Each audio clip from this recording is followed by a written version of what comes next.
The year was 1878. The sun beat down mercilessly on the rugged terrain of Serpent Canyon, its rays reflecting off the red rock walls that towered on either side of the narrow passage. Dust clouds billowed behind the lone stagecoach as it rocked violently along the treacherous path. Inside, 5 women from different walks of life clutched their belongings and the edges of their seats, their knuckles white with tension. None of them had chosen this journey willingly. Each wore a wedding dress, though none felt like a bride. Before we jump back in, tell us where you're tuning in from. And if this story touches you, make sure you're subscribed, because tomorrow, I've saved something extra special for you. A crack of thunder split the air, but it wasn't the approaching storm that spelled disaster. It was the sound of the stagecoach's front axle giving way. The driver's panicked shouts were drowned by the terrified screams of the women as the vehicle careened sideways, tumbling down the rocky slope until it came to rest at the bottom of a ravine that no one had ever escaped from alive. No one, that is, except Marshall Reed Taylor. Eliza Montgomery straightened her back against the hard wooden seat of the stagecoach, her fingers nervously adjusting the lace collar of her wedding dress. The garment, though finely made, felt like a prison uniform. 3 weeks ago, she had been teaching at a schoolhouse in Boston, dedicated to educating young minds. Now she was on her way to marry a man she had never met, a cattle baron named Stuart Chambers, who had paid for her passage to the Arizona Territory. "You'll wilt that collar if you keep fussing with it," remarked the woman seated across from Eliza. Her accent was distinctly southern, her auburn hair arranged in elaborate curls beneath a small hat adorned with feathers. "Better to ruin the dress than to wear it perfectly to my own funeral," Eliza replied, meeting the woman's gaze. The southern belle laughed, a sound like delicate bells. "Vivian Beaumont," she introduced herself, extending a gloved hand. "Formally, of Charleston, South Carolina. Currently en route to my own execution, it seems." Eliza accepted the handshake. "Eliza Montgomery, Boston."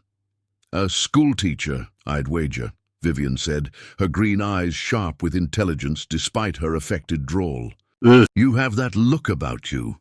Before Eliza could respond, the stagecoach hit a particularly deep rut, sending all 5 women lurching forward. A small yelp came from the youngest among them, a fair-haired girl who couldn't have been more than 17. "Careful, darling," Vivian said to the girl. "Best save those tears for when you meet your groom." The driver's voice called down from above. "Serpent Canyon ahead, ladies. Hold tight, it's a rough passage." Eliza glanced out the small window. The landscape had changed dramatically since they'd left Cottonwood Springs that morning. Lush grasslands had given way to red rock formations that seemed to reach toward the sky like accusing fingers. The woman beside Eliza shifted uncomfortably. She was older than the rest, perhaps in her mid-30s, with streaks of grey in her dark hair and a permanent crease between her brows. She had introduced herself earlier as Ruth Bailey, a widow from Chicago. "I've heard tales about this canyon," Ruth said quietly. "They say there's no way through except the main path. If you get lost in its maze, you never find your way out." "Cheerful thought," commented the 5th woman, who had remained silent until now. Unlike the others, she wore no wedding dress, but a simple blue traveling suit. Her name was Sarah Cooper, and she had shared little about herself beyond that she was traveling to Junction City to handle personal business. The stagecoach began its descent into the canyon, the wheels finding less purchase on the steep, winding path.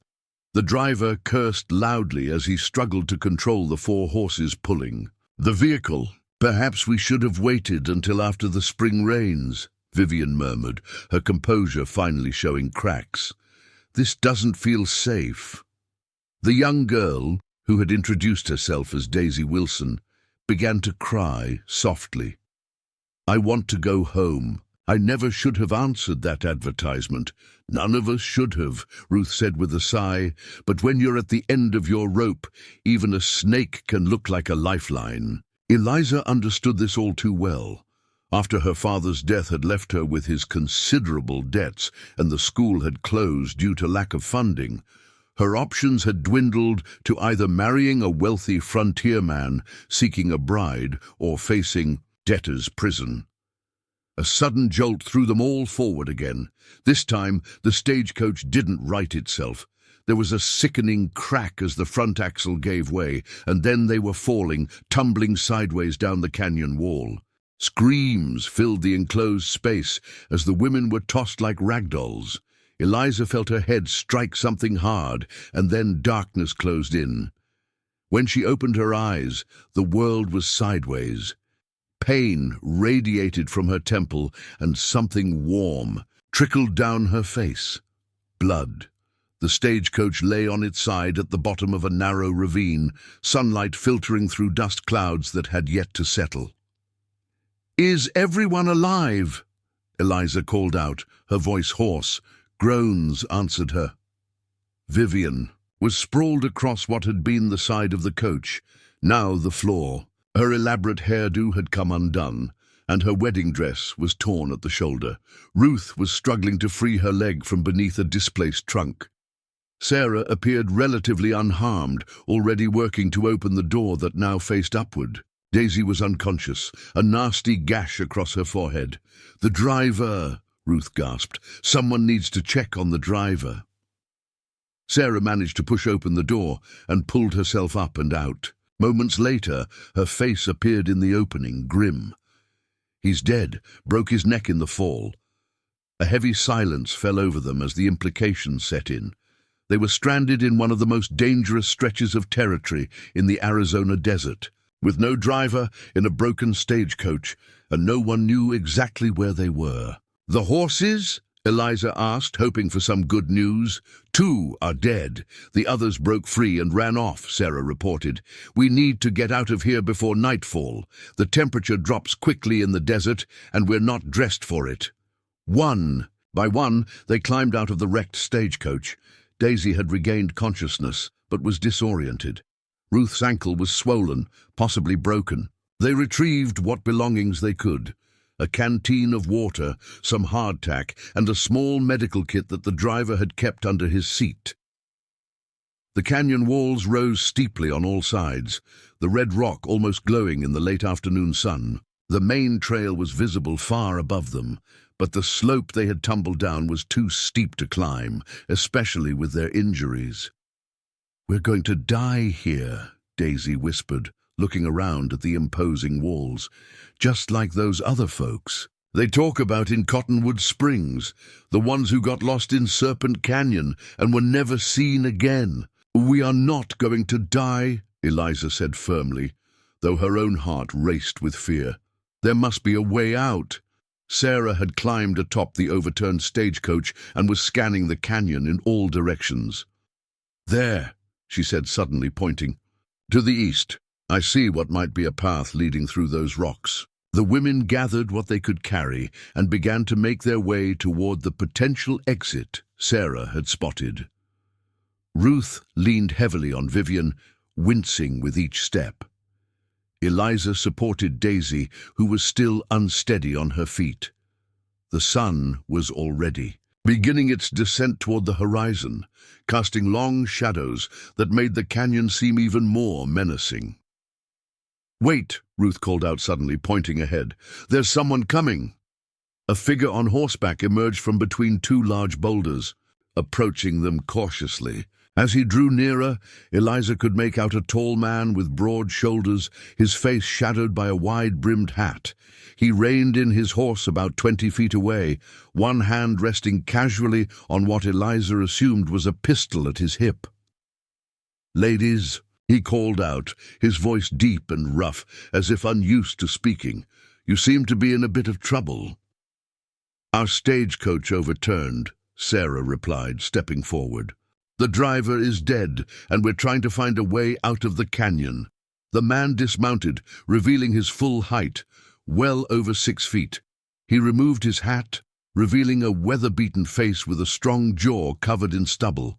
His eyes were an intense blue that stood out against his sun-darkened skin. "Name's Reed Taylor," he said, approaching slowly, was a marshal in these parts until a few years back. His gaze took in their wedding dresses, and a hint of understanding crossed his features. Mail-order brides. Not by choice, Vivian retorted, her southern dignity asserting itself despite her disheveled appearance. Reed nodded thoughtfully. Junction City? Yes, Eliza confirmed. Do you know the way out of here? I do, Reed said, his expression grave.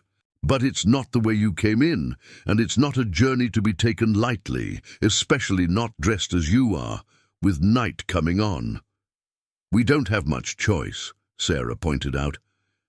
Unless you have a better suggestion?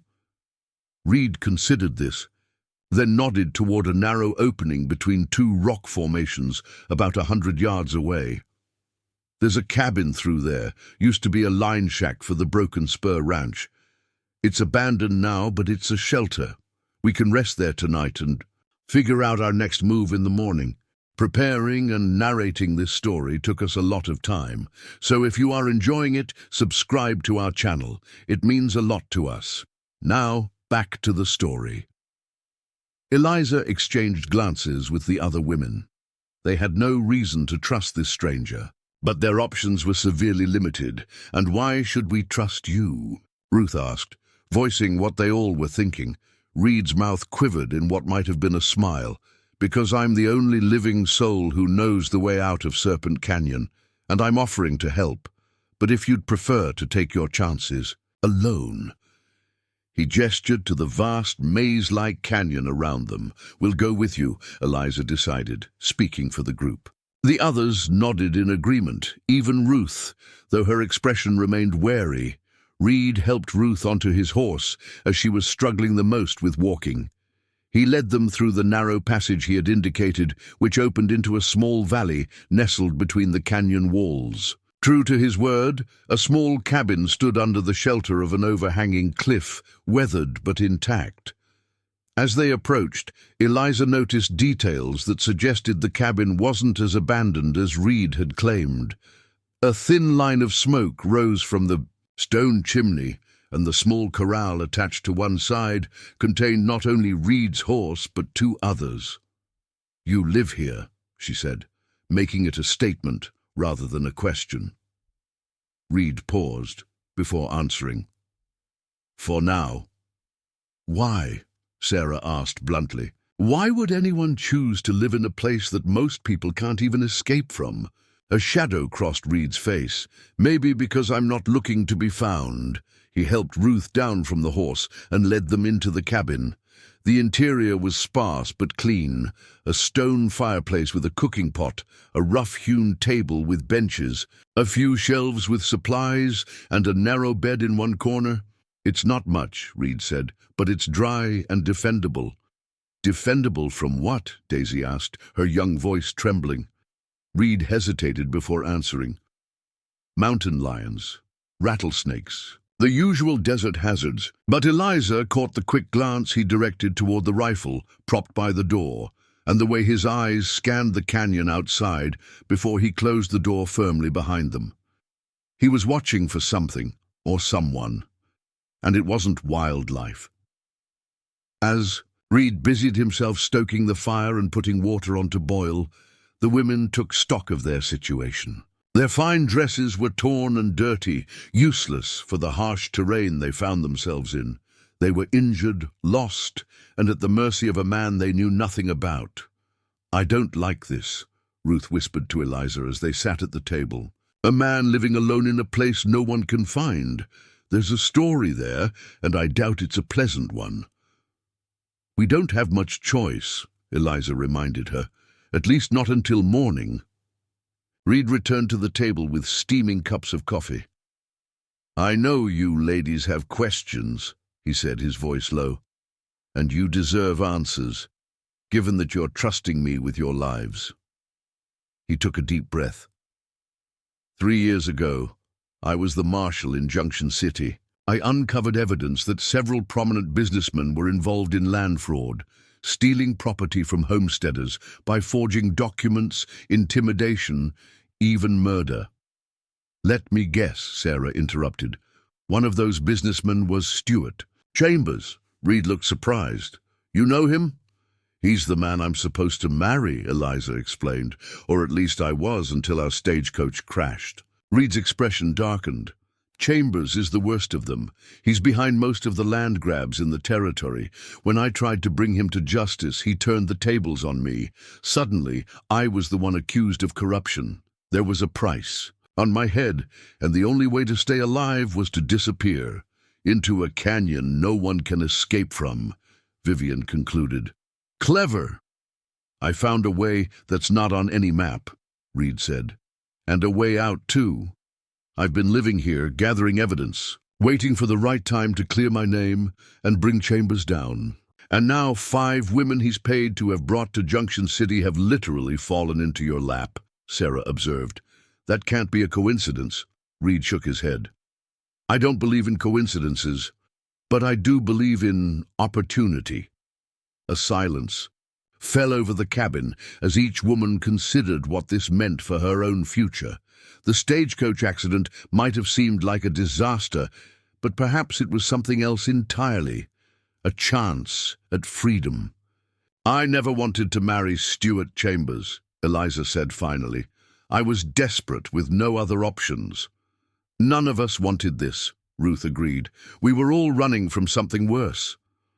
Or so we thought, Vivian added. Now I'm not so sure. Daisy, who had been quiet, spoke up. Are you saying we could help you against these men? Reed looked at each woman in turn, his blue eyes intense. I'm saying we might be able to help each other. But first, we need to get out of this canyon alive. And that won't be easy, especially since I suspect Chambers might have arranged for your accident in the first place. What? Eliza gasped. Why would he do that? Because none of you are what he's looking for, Reed explained grimly.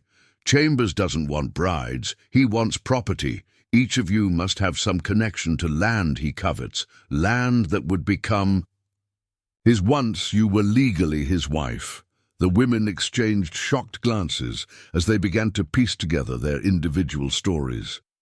Eliza had inherited her father's small ranch adjacent to Chambers' property. Ruth was a widow whose husband had owned water rights that Chambers had been trying to buy for years. Vivian's family plantation had valuable mining rights. Daisy's father had homesteaded a strategic pass between 2 territories. And Sarah wasn't dressed as a bride at all. You're not one of the brides, Reed said to her, his eyes narrowing. Who are you really? Sarah straightened her spine, meeting his gaze unflinchingly. I'm Sarah Cooper, United States Deputy Marshal. I've been investigating Stuart Chambers for the past year, building on the evidence you gathered before you disappeared, Marshal Taylor. The revelation stunned everyone into silence. Then Reed began to laugh, a rusty sound as if long unused. Well, I'll be damned, he said finally. I think our odds just improved considerably. Outside, the sun had set, plunging Serpent Canyon into darkness. Somewhere in the distance, a coyote howled, a lonely, haunting sound that echoed off the canyon walls. Inside the cabin, 5 women who had been on their way to loveless marriages of convenience and 1 man who had been hiding from his past began to form a plan that would change all their futures. The night would be long, and the journey ahead dangerous. But for the first time since the stagecoach had tumbled into the ravine, there was hope. Dawn broke over Serpent Canyon, painting the red rock walls with golden light. Inside the cabin, plans had been made through the night. Reed had provided the women with more practical clothing, worn trousers, cotton shirts, and sturdy boots he'd collected over the years. The wedding dresses lay discarded in a pile, a symbolic shedding of their former fates. The path out is treacherous, Reed explained as he spread a hand-drawn map across the table. There's a reason they call this place Serpent Canyon. It twists and turns like a rattler, and just as deadly if you take a wrong turn. Deputy Marshal Sarah Cooper studied the map with a professional eye. And you're certain Chambers doesn't know about this route? As certain as I can be, Reed replied. They found it by accident while tracking a mountain lion that had been preying on cattle. The entrance is hidden behind a waterfall that only flows after the spring rains. Which explains why you waited to leave, Eliza observed, securing her hair. Beneath a wide-brimmed hat, you needed the waterfall as cover. Reed nodded approvingly at her quick understanding. The route will take us north, away from Junction City. We'll emerge near Crow Creek, about 3 days' ride from the territorial capital, where we can present our evidence to the governor, Sarah added. If we can prove the connection between Chambers and the other businessmen involved in the land fraud, we can stop them before they claim any more victims. Mercer, Reed whispered, his voice tight with barely controlled anger. The false deputy held up his hand, signaling the others to halt. He dismounted and examined the ground carefully, touching the dirt and bringing his fingers to his nose. They split up. They heard him call to the others. Fresh tracks going both ways. One of the men pointed to the right fork. Looks like horse tracks heading that way.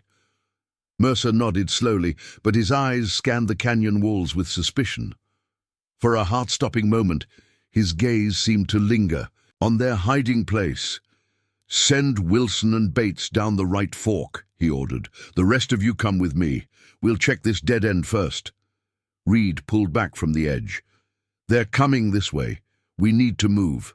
The ledge they were on extended around the curve of the canyon wall, providing a precarious path forward. Single file, they began to make their way along it, keeping their backs pressed against the rock face. The drop to their left was at least 60 feet, not necessarily fatal, but certainly incapacitating if anyone fell. Behind them, they could hear Mercer and his men reaching the base of the chimney. They climbed up, a gruff voice called out. I can see scuff marks on the rock. Follow them, came Mercer's cold reply. The sound of boots scraping against stones spurred the group forward. Reed led them around a bend in the ledge where it widened, into a small plateau. From there, a steep but manageable slope led upward toward the rim of the canyon. This way, he urged. Once we reach the top, we can lose them in the maze of gullies up there. Ruth was struggling now, her face pale with pain as she forced her injured ankle to support her weight on the uneven terrain. Without a word, Reed swept her up into his arms and continued climbing. The sun had set by the time they reached the canyon rim, casting long shadows that both concealed them and made the footing treacherous. Behind them, Mercer and 3 of his men had reached the ledge and were giving chase. The top of the canyon was a desolate landscape of wind-carved rock formations, stunted juniper trees, and loose shale that shifted underfoot. Reed set Ruth down, gently behind a large boulder. We can't outrun them, he said, his breath coming hard. Not carrying Ruth and not with Daisy still weak from her injury. So we fight, Sarah stated, checking her weapon. Reed shook his head. Not all of us. You need to get the evidence to the governor. He reached into his shirt and withdrew a small oilskin packet. Everything I've gathered on Chambers and his operation is in here. Names, dates, forged documents, witness statements. It's enough to bring them down. And what about you? Eliza asked, already guessing his intention. I'll lead them away, Reed replied. Give you all a chance to reach the waterfall. It's about 3 miles northeast of here. He pointed toward a distant ridge. Follow that ridgeline. You'll hear the water before you see it. You'll be outnumbered 4-1, Sarah protested. A grim smile touched Reed's lips. Better odds than I've had lately? Vivian stepped forward, her green eyes flashing with determination. I'm staying too. 2 guns are better than 1. You don't even have a gun, Reed pointed out. Then give me yours, she retorted. I grew up hunting on my daddy's plantation. I can outshoot most men. Reed studied her for a moment, then handed her his revolver. 6 shots, don't waste them. Sarah reluctantly accepted the packet of evidence. We'll get this to the governor, and then we'll come back for you. Don't make promises you can't keep, Deputy, Reed said quietly. Just make sure Chambers pays for what he's done. The sound of loose rocks sliding down the slope behind them signaled their pursuers' approach. There was no more time for debate. "Go!" Reed urged. "Stay low and keep moving." Eliza hesitated, something unspoken passing between her and Reed. In the short time they had known each other, a connection had formed, one based on mutual respect and shared determination rather than the false promises of the mail-order arrangement she had nearly entered into. "This isn't goodbye," she told him firmly. "No, Mom," he agreed, a hint of warmth in his blue eyes. "Just see you later." With Sarah supporting Ruth and Eliza helping Daisy, the four women began making their way along the ridgeline, keeping low, to avoid being silhouetted against the darkening sky. Behind them, Reed and Vivian took positions on either side of the path their pursuers would take. They didn't have to wait long.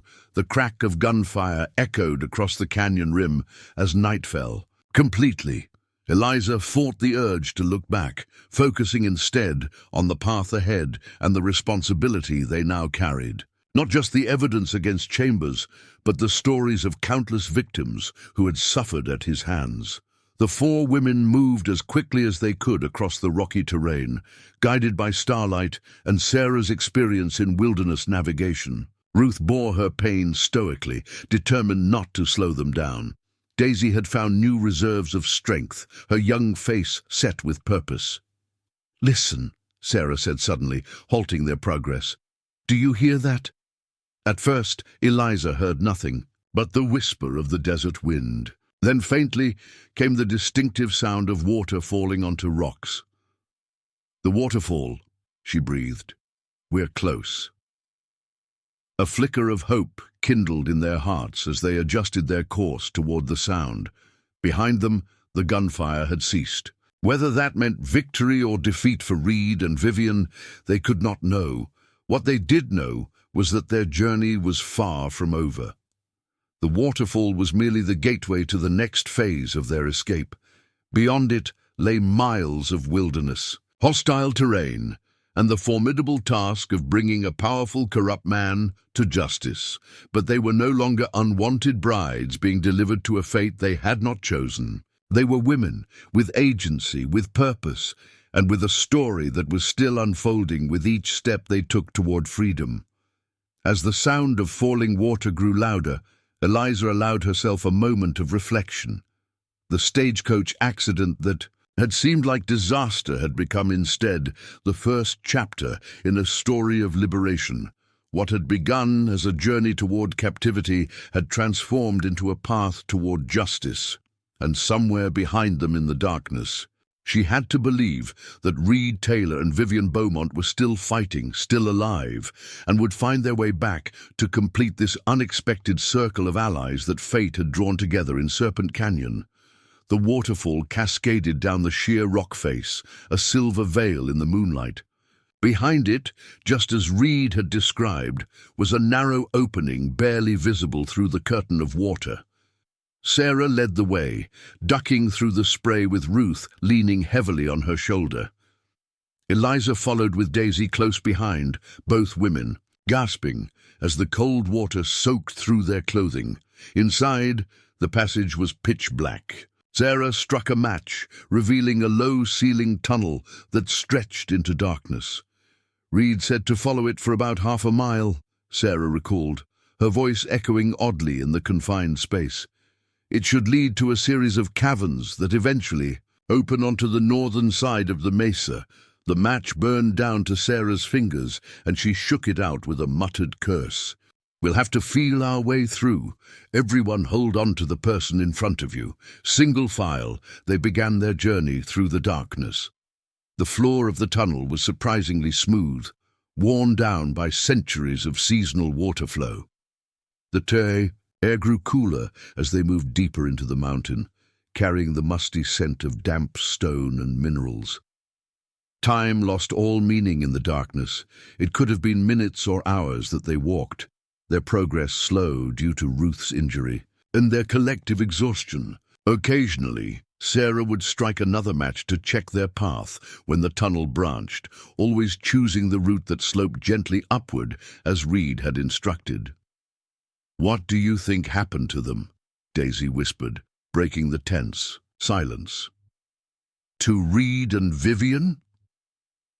No one answered immediately.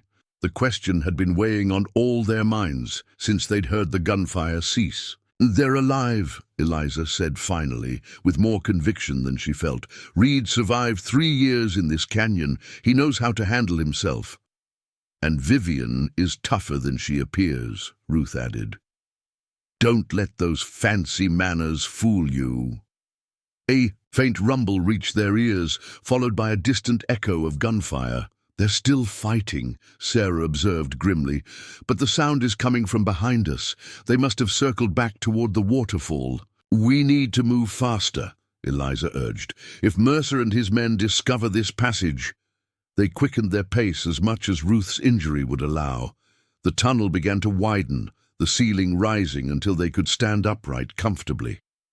Sarah's next match revealed that they had entered a vast cavern, its walls glittering with mineral deposits that reflected the tiny flame like thousands of stars. It's beautiful, Daisy breathed, momentarily distracted from their perilous situation. And dangerous, Sarah warned, pointing to where the smooth path they had been following disappeared into a jumble of fallen rocks. We need to cross this carefully. The cavern floor was treacherous, littered with loose stones and slick with moisture from water that dripped steadily from stalactites above. Ruth struggled with each step, her face tight with pain despite her stoic silence. They were halfway, across, when a distant echo reached them. Voices, followed by the splash of water. They've found the entrance, Sarah said tersely. We need to hurry. Ruth stumbled, her injured ankle finally giving way. Leave me, she gasped. I'm slowing you. Down. That's not happening, Eliza said firmly. She and Sarah positioned themselves on either side of Ruth, supporting her weight between them. The far side of the cavern presented a new challenge, a narrow crevice that they would need to squeeze through to continue forward. I'll go first. Daisy volunteered, her slight frame an advantage in the confined space. She slipped through easily, calling back that the passage widened again on the other side. Getting Ruth through proved more difficult. The pain of maneuvering her injured body through the tight space nearly caused her to pass out, but she bit down on her sleeve to muffle any sounds that might echo back to their pursuers. Once through the crevice, they found themselves in another tunnel, this one sloping distinctly upward. A faint glow of light was visible in the distance. Moonlight, Sarah whispered. We're close to the exit. The sound of pursuit grew louder behind them, the scrape of boots on stone, muffled voices, echoing through the cavern they had just left. Their lead was shrinking rapidly. The tunnel ended abruptly at a vertical shaft with crude handholds carved into the rock wall. Above, a circle of night sky was visible, studded with stars. One last climb, Sarah encouraged. I'll go first and help pull you up. The deputy marshal ascended swiftly, her movements confident despite her fatigue. From the top, she reached down to help Daisy, who scrambled up next. Ruth looked at the shaft with despair. I can't, she said, her voice breaking. My arms don't have the strength left. Yes, you can, Eliza insisted. She positioned herself below Ruth. Step on my shoulders. I'll boost you up as far as I can. With this assistance, Ruth managed to reach the handholds high enough for Sarah and Daisy to grasp her arms and pull her the rest of the way. Eliza began her own ascent immediately after, adrenaline giving her strength as the voices of their pursuers grew dangerously close. She was halfway up when a shout echoed from below and a gunshot ricocheted off the rock near her head. Loose fragments stung her cheek as she pressed herself against the wall, frozen in terror. Eliza, move! Sarah called from above, firing her revolver down the shaft to provide covering fire. The exchange of gunfire galvanized Eliza into action. She scrambled upward, reaching desperately for the hands extended toward her. Sarah and Daisy seized her wrists and heaved, dragging her out of the shaft, just as another bullet whizzed past. They found themselves on a rocky ledge overlooking a vast moonlit landscape. The northern side of Serpent Canyon stretched below them, giving way to rolling hills and, in the far distance, the faint glow of lights that must be Crow Creek. "Freedom," Daisy breathed. "Not yet," Sarah cautioned, helping Ruth to her feet. "We need to collapse this exit." Together, they pushed a large boulder toward the opening of the shaft. It teetered on the edge, then dropped with a resounding crash, followed by a cry of pain from below. "That won't hold them for long," Sarah warned. "We need to keep moving." They set off along the ledge, which gradually widened into a natural path leading down the northern face of the canyon. The terrain was easier here than on the southern rim, with more vegetation and gentler slopes. Still, their progress was painfully slow with Ruth's injury and their collective exhaustion. Dawn found them at the base of the canyon, sheltering in a grove of cottonwood trees beside a small stream. Ruth could go no further without rest, and even Sarah, with all her training, was staggering with fatigue. 2 hours, the deputy marshal decided. "We rest for 2 hours, then press on to Crow Creek." While Sarah took the first watch, Eliza helped. Ruth removed her boot to check her ankle. The swelling had worsened considerably, the skin mottled with bruising. "This needs a doctor," Eliza said worriedly. "First, we need to reach civilization," Ruth replied with grim humor. "Then worry about doctors." Daisy had already fallen asleep, curled up like a child beneath a tree. Despite everything they had endured, she looked peaceful, her young face relaxed in slumber. "She's stronger than she looks," Ruth observed, following Eliza's gaze. "We all had to be to end up in this situation in the first place." Eliza nodded thoughtfully. "What was your story, Ruth, if you don't mind my asking? What led you to answer an advertisement for a mail-order bride?" Ruth was silent for a long moment, her weathered face pensive. "After my husband died, his creditors, and took everything. The water rights to our land were all I had left. When they tried to force me to sell those too, becoming a mail-order bride seemed like the only escape." She laughed bitterly. "Out of the frying pan, into the fire, as they say. And now I'm thinking I'd rather die free than live as anyone's property." Ruth's eyes, though tired, held a newfound determination. "What about you, schoolteacher? What drove you to such desperate measures?" Eliza sighed, leaning back against a tree trunk. "My father's debts. The school is closing. Limited options for a woman alone." She shrugged. "The usual story, I suppose. And an unusual ending," Ruth mused. "If we survive to see it through." They fell silent, each lost in her own thoughts. Despite her exhaustion, sleep eluded Eliza. Her mind kept returning to Reed and Vivian, wondering if they had survived, if they might somehow follow the same route and join them. A rustling in the underbrush jolted her fully awake. Sarah was on her feet instantly, weapon drawn. "Don't shoot, deputy," came a familiar southern drawl, "though I must say I've looked better for social calls."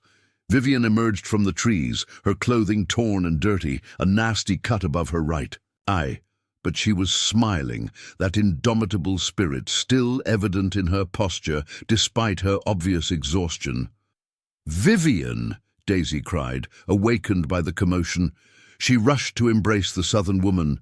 "You're alive!" "Indeed I am, sugar," Vivian replied, returning the hug with genuine affection. "Takes more than a few ruffians to put this bell in the ground." "Reed?" Eliza asked, her heart in her throat. Vivian's smile faltered. "He was right behind me when we reached the waterfall. He told me to go ahead while he collapsed part of the tunnel to slow down the pursuit." She glanced back toward the canyon.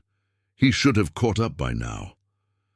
A heavy silence fell over the group. The implication was clear.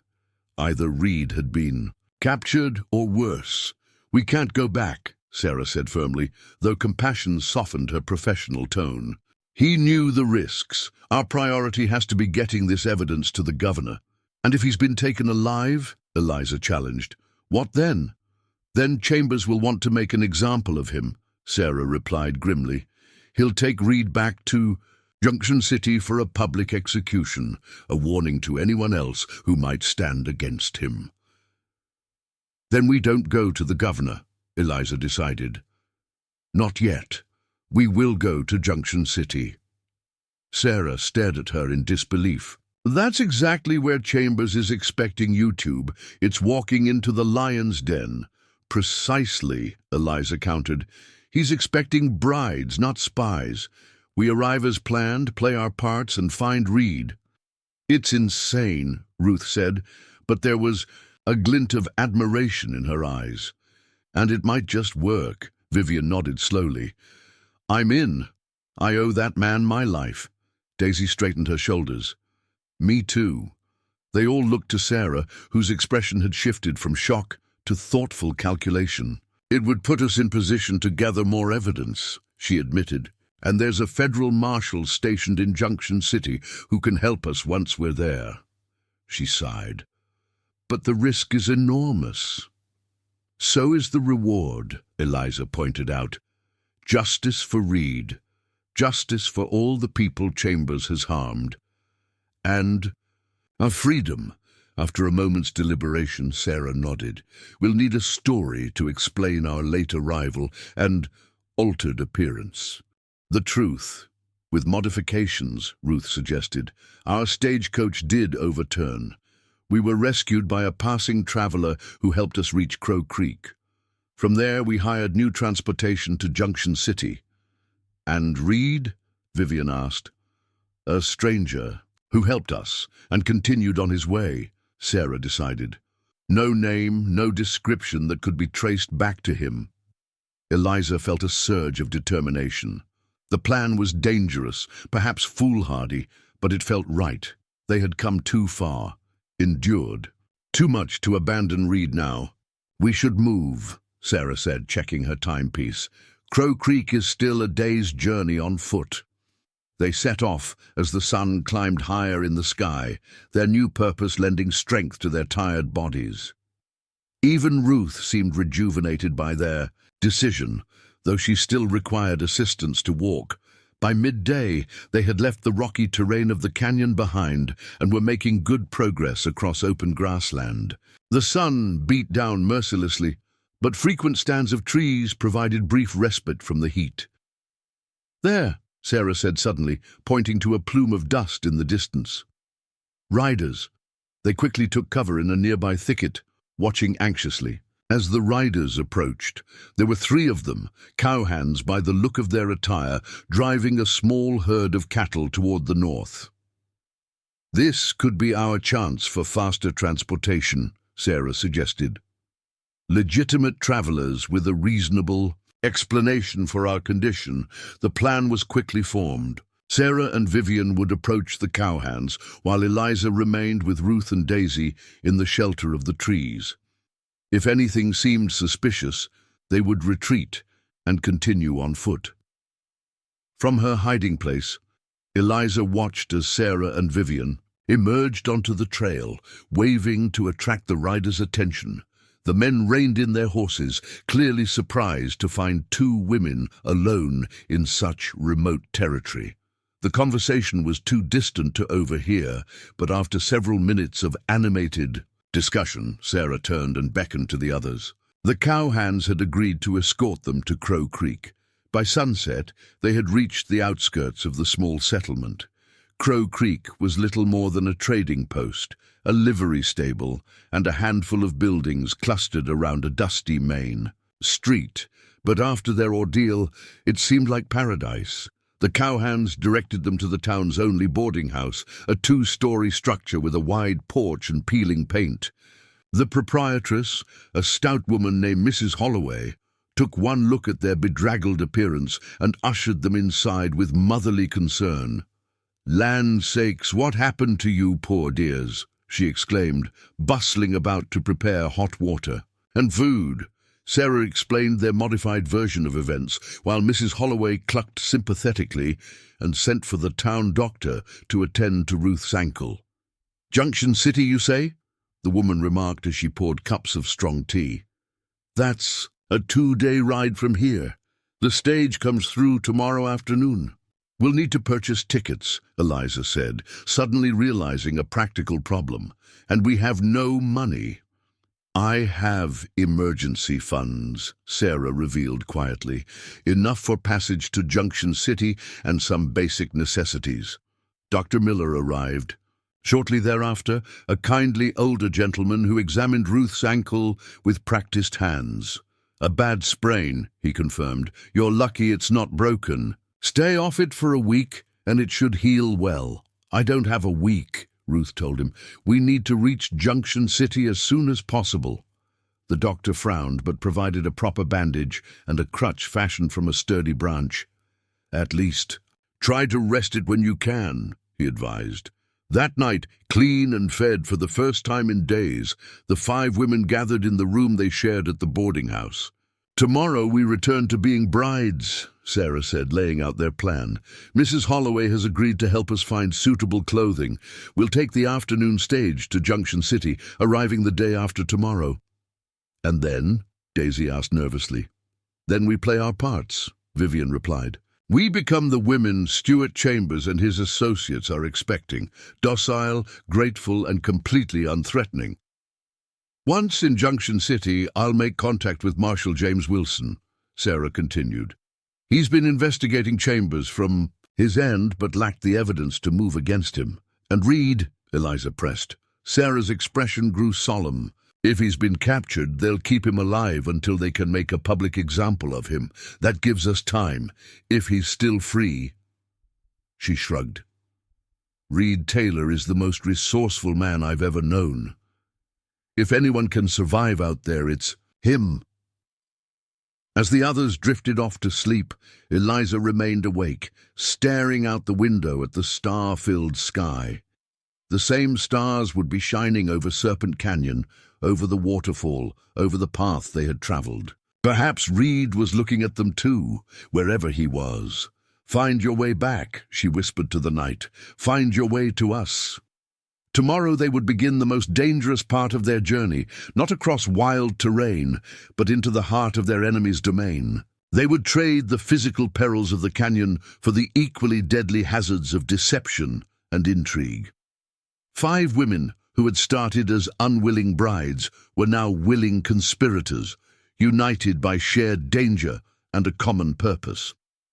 Their stagecoach had overturned, but their lives had been set right, given direction and meaning beyond what any of them could have imagined when they first agreed to marry strangers in a distant town. Whatever awaited them in Junction City, whether rescue or reckoning, they would face it together. The stagecoach to Junction City was more luxurious than the one that had carried them into Serpent Canyon, with well-padded seats and springs that absorbed most of the bumps in the road. For Eliza, sitting primly in a borrowed calico dress, the contrast was almost surreal. Just days ago, they had been fighting for their lives. Now they were playing the roles of demure brides-to-be once more. Mrs. Holloway had been remarkably resourceful, providing them with clothing appropriate for their stations, nothing as elaborate as wedding dresses, but respectable attire that would not raise suspicions. The kindly widow had also offered them a wealth of information about Junction City and its prominent citizens, intelligence that might prove invaluable in the days ahead. Stuart Chambers holds court at the Grand Hotel every evening, Eliza recalled. As the stagecoach rumbled westward, most of the town's business deals are conducted in its dining room. Sarah nodded, her expression neutral, though her eyes remained vigilant. She had transformed herself as completely as the others, trading her practical clothing for a conservative traveling suit. Only the slight bulge beneath her jacket, where her revolver rested in a shoulder holster, hinted at her true identity. Thomas. Blackwood owns the bank, Ruth added, consulting the mental inventory they had compiled.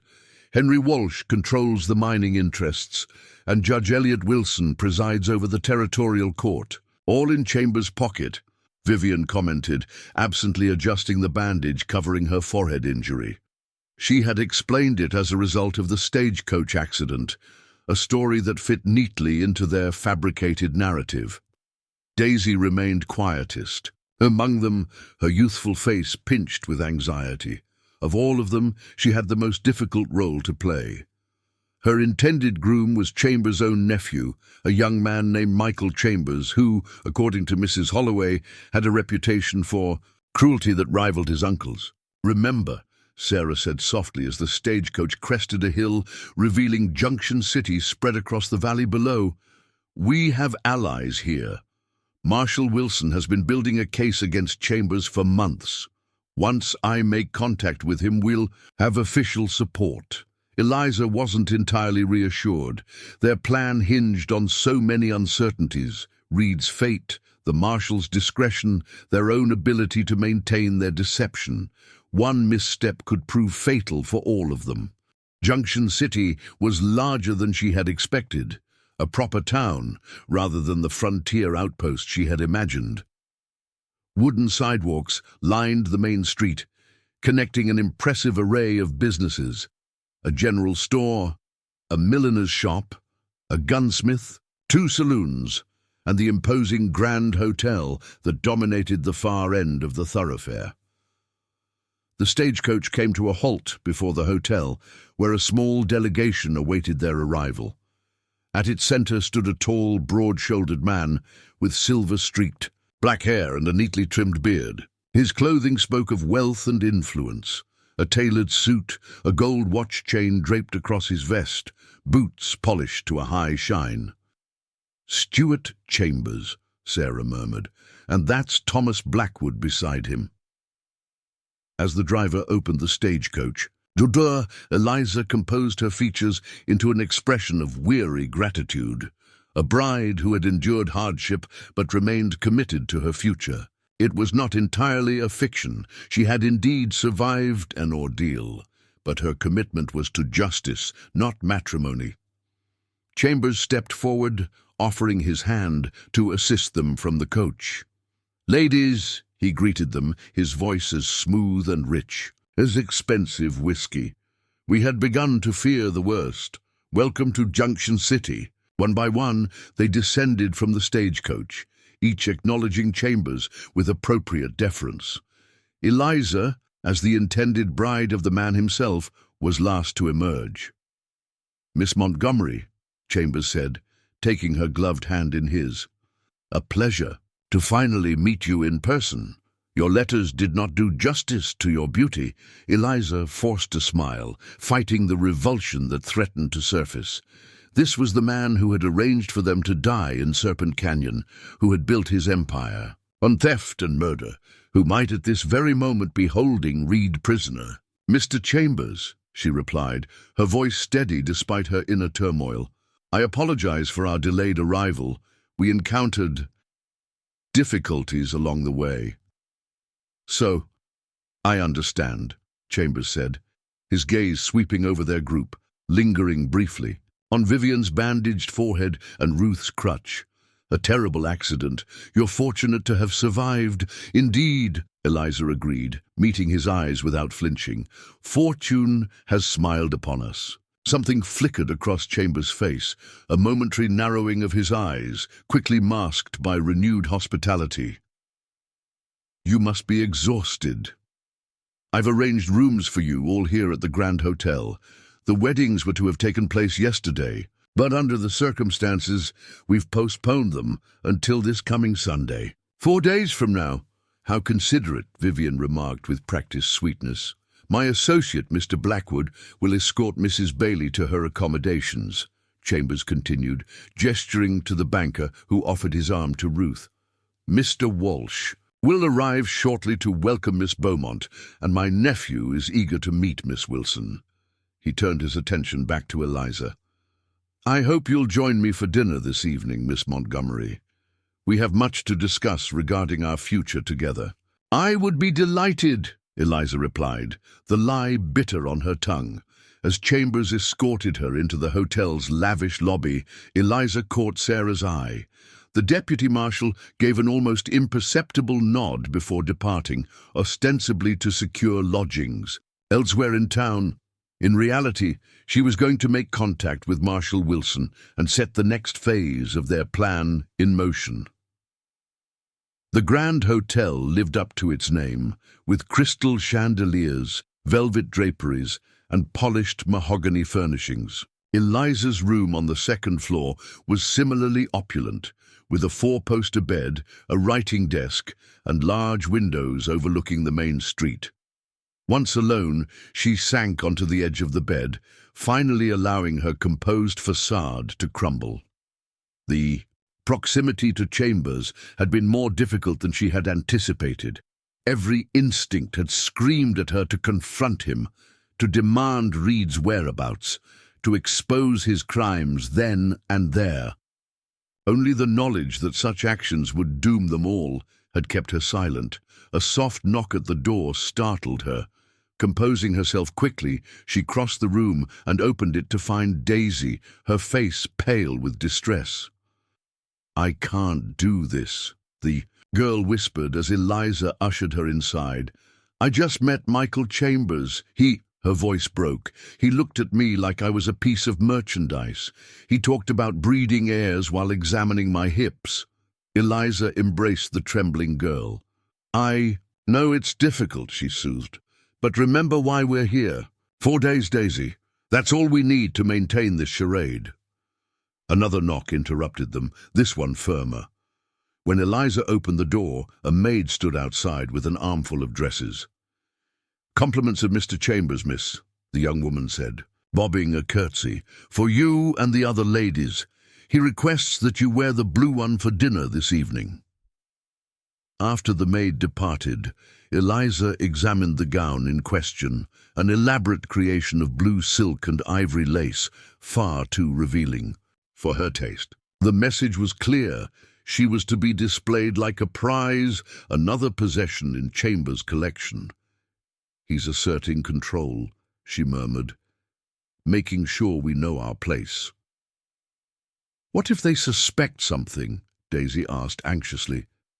"What if they already know about Reed? Then they would have arrested us on sight," Eliza reasoned. "No, I think our story has been accepted for now, but we need to be cautious." She glanced at the ornate clock on the mantel. "You should go before someone notices our meeting. We can't appear too familiar with each other." Once Daisy had left, Eliza turned her attention to preparing for dinner. The blue gown fit perfectly, suggesting that Chambers had obtained her measurements. Before her arrival, an unsettling thought. She arranged her hair simply but elegantly, applying the minimal cosmetics expected of a respectable woman meeting her future husband.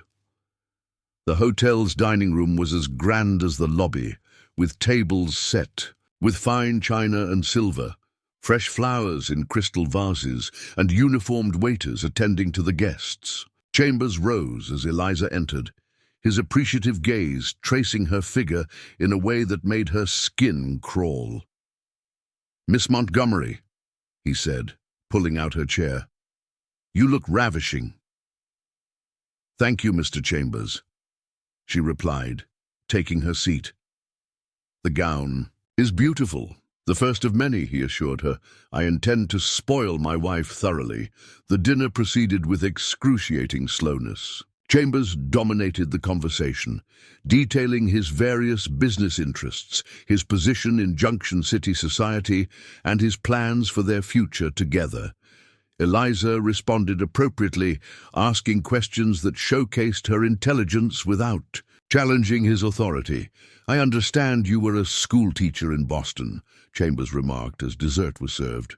"An admirable profession, though unnecessary once we're married.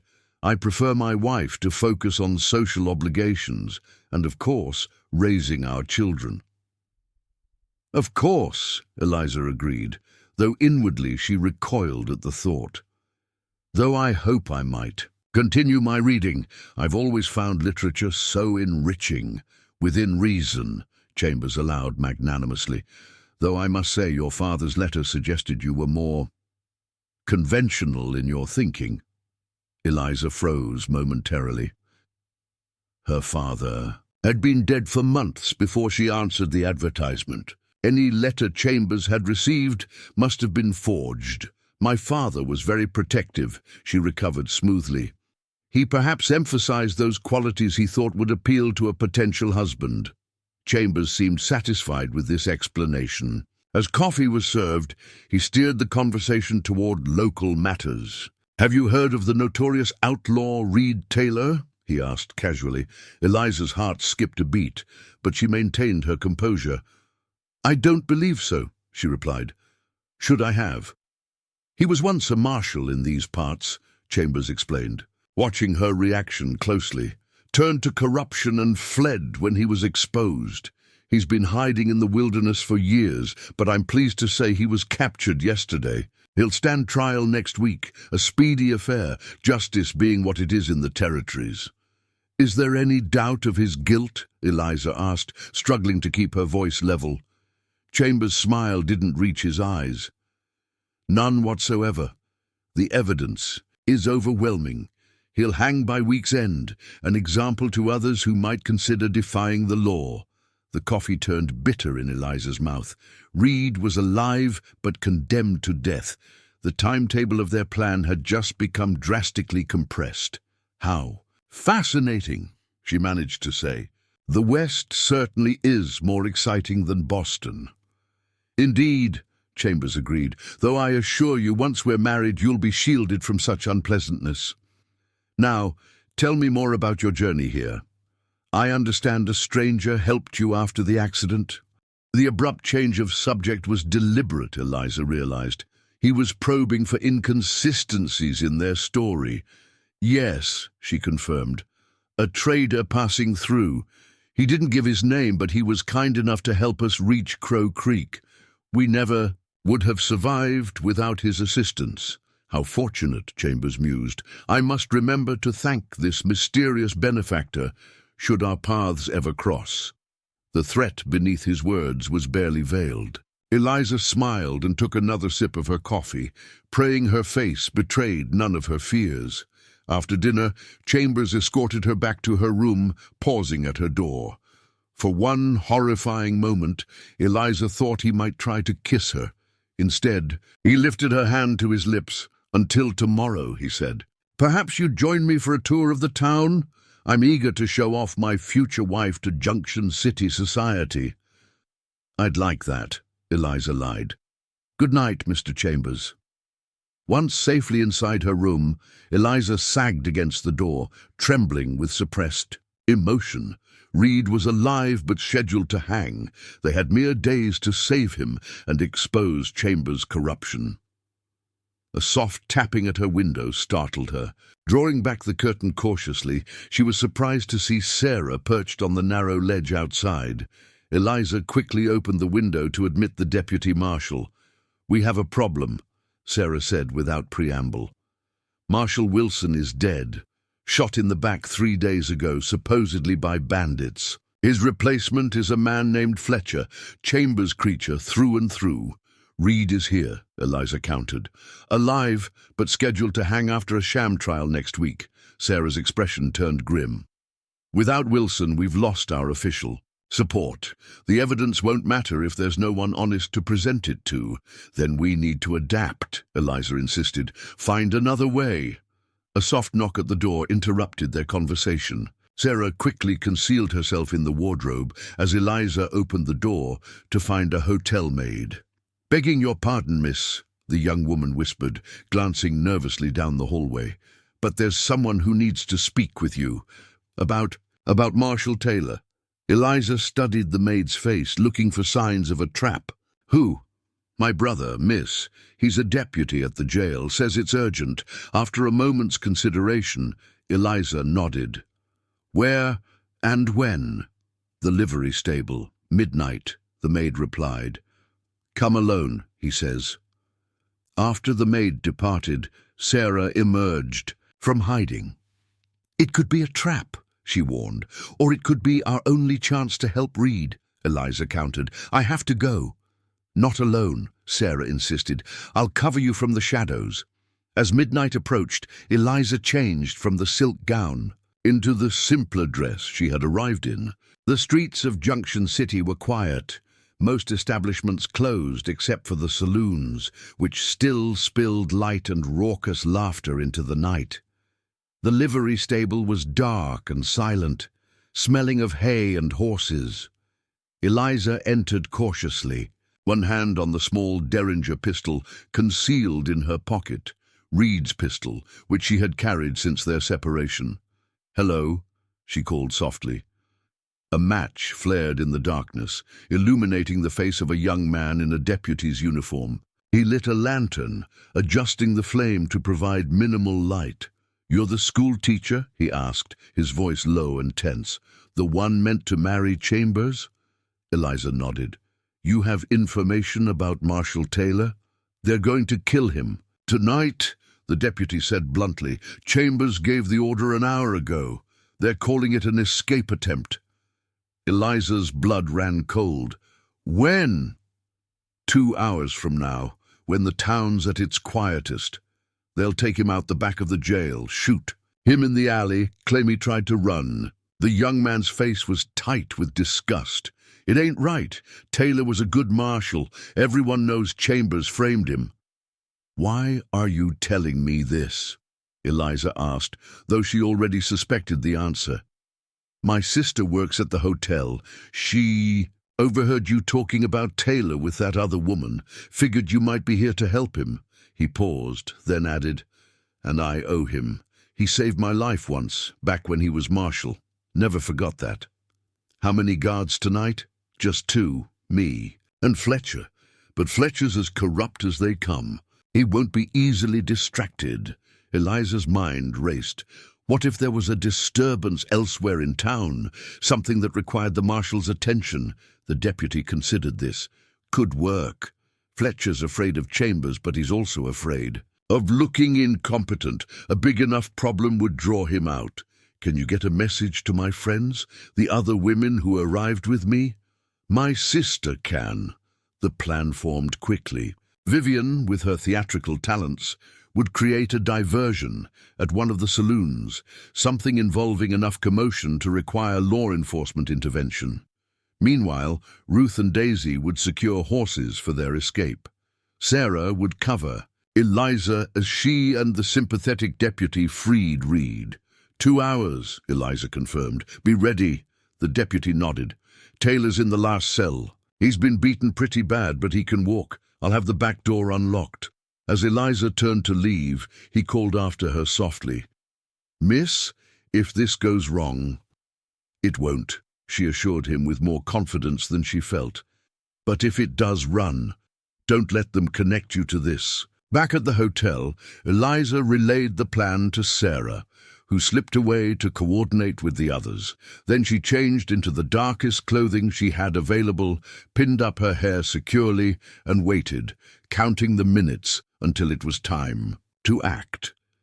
Throughout her life, Eliza had followed rules, respected authority, done what was expected of her. Now she was about to commit a jailbreak, to defy the most powerful man in the territory, to risk everything for a man she had known less than a week.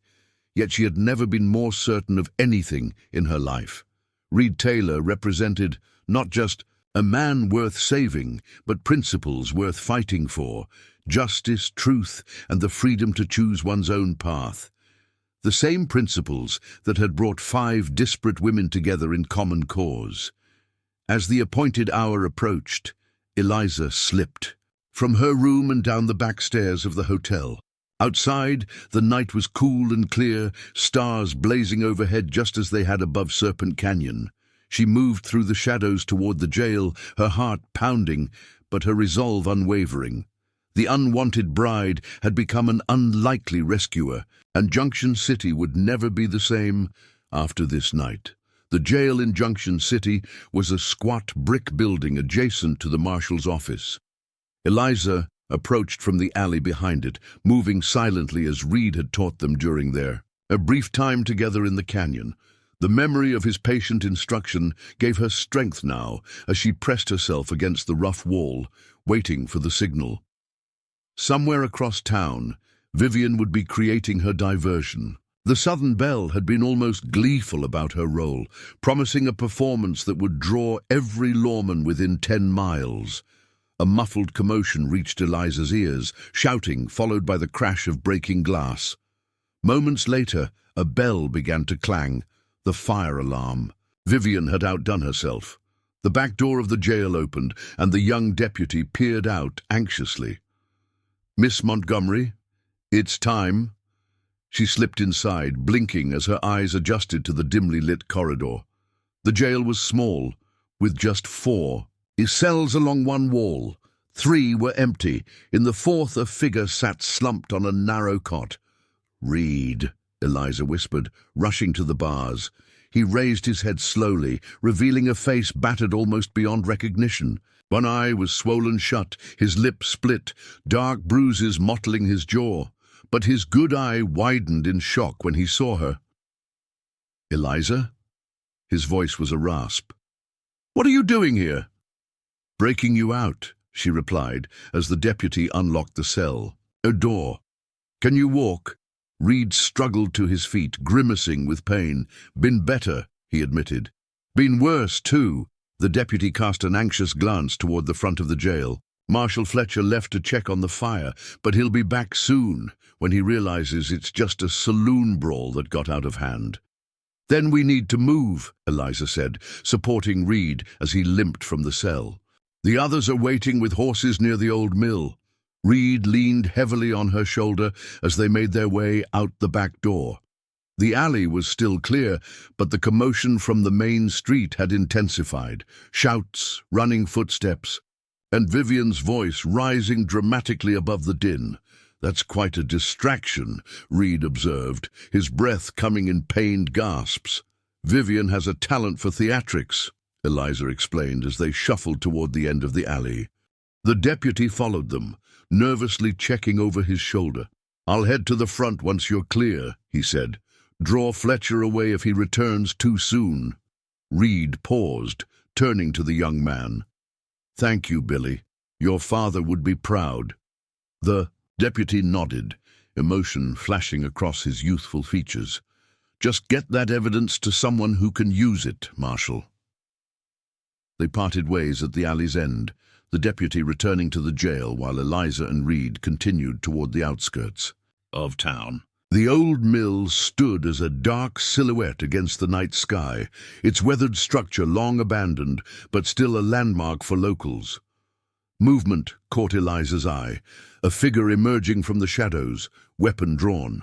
She tensed, reaching for her pistol, then relaxed as Sarah stepped into view. "You got him," the deputy marshal said, relief evident in her voice. She quickly assessed Reed's condition with a professional eye. "Can you ride?" "If the alternative is staying here, I can fly," Reed replied grimly. Sarah led them behind the mill, where Ruth and Daisy waited with 5 saddled horses. Ruth had discarded her crutch, though she still favored her injured ankle. Daisy sat straight in her saddle, her youthful face set with determination that made her look years older. "Where's Vivian?" Eliza asked as she helped Reed mount. "Creating the performance of a lifetime," Ruth said with grudging admiration. "She'll meet us at the rendezvous point." They set off at a gentle pace, avoiding the main roads out of town. Reed hunched forward in his saddle, clearly in pain but refusing to slow their progress. Once they were beyond the town limits, Sarah increased their speed to a steady trot. "The territorial governor is in Silver Creek," she explained as they rode. 2 days' hard ride from here. If we push through the night, we can be halfway there by dawn. Chambers won't wait to pursue us. Reed warned, when he discovers I'm gone, he'll send every man he can spare. "That's why we need Vivian to join us quickly," Sarah replied. "Her absence will be noted by morning, if not sooner." They continued in silence, the rhythmic sound of hoofbeats and the occasional call of a nightbird, the only interruptions. Eliza rode beside Reed, casting worried glances at his slumped figure. "How badly are you hurt?" she asked quietly. "Couple of broken ribs," he admitted. "Nothing that won't heal." "They were going to kill you tonight." Reed nodded. I figured as much when Fletcher started talking about how prisoners sometimes try to escape. A wry smile tugged at his split lip. Never thought I'd be the one escaping for real. When we reached Junction City and heard you'd been captured, I couldn't, Eliza began, then stopped, unsure how to express the fear she had felt, the determination that had driven her to risk everything. You could have continued to the governor without me, Reed said. It would have been safer. We don't abandon our own, Eliza stated firmly. Something shifted in Reed's expression, a softening around his eyes, a vulnerability beneath the stoic exterior. No, he agreed quietly. I'm learning that. A sound in the distance brought their conversation to an abrupt halt, the thunder of approaching horses. Riders coming, Sarah warned, reining in her mount. Fast! They took cover in a stand of cottonwood trees, weapons ready as the riders approached. But it was a single horse that emerged from the darkness, its rider bent low over its neck, pushing the animal to its limits. Vivian, Daisy breathed in relief. The southern woman pulled her exhausted horse to a stop beside them, her elaborate hairstyle now in disarray, her clothing disheveled, but her eyes were bright with exhilaration. Sorry, I'm late, she drawled. My adoring audience demanded an encore. What happened? Ruth demanded. Vivian's expression sobered. I may have been a bit too convincing. When I accused the bartender of cheating at cards and threw whiskey on the stove, things escalated rather quickly. She shrugged delicately. The resulting fire was entirely accidental. You set the saloon on fire? Sarah asked incredulously. Only a small portion of it, Vivian defended. Hardly more than a curtain or two, but it certainly drew attention away from the jail. She turned to Reed, her eyes widening at his condition. My goodness, Marshall, you look terrible. And you look like a woman who just burned down a saloon, he replied with a hint of amusement. Remind me never to play cards with you. Their banter was cut short by Sarah's raised hand. More riders, she warned. At least 6, maybe more. Chambers. Men, Reed confirmed grimly. We need to move. They set off at a gallop, pushing their horses as hard as they dared in the darkness. The terrain worked in their favor, uneven and dotted with vegetation that made pursuit difficult, but their lead was tenuous at best. We can't outrun them indefinitely, Sarah called over the drumming of hooves. Not with Reed injured and our horses already tired. There's a place, Reed shouted back. An old trading post about 10 miles ahead, abandoned now but defendable. They rode without stopping, the sounds of pursuit fading and then returning, as their hunters adjusted their course. Dawn was breaking by the time the trading post came into view, a small collection of log buildings surrounded by the remnants of a palisade wall. Not much, but it'll have to do, Reed said, as they dismounted in the overgrown courtyard. The main building was still relatively intact, its thick walls and small windows designed to withstand attacks from hostile natives in years past.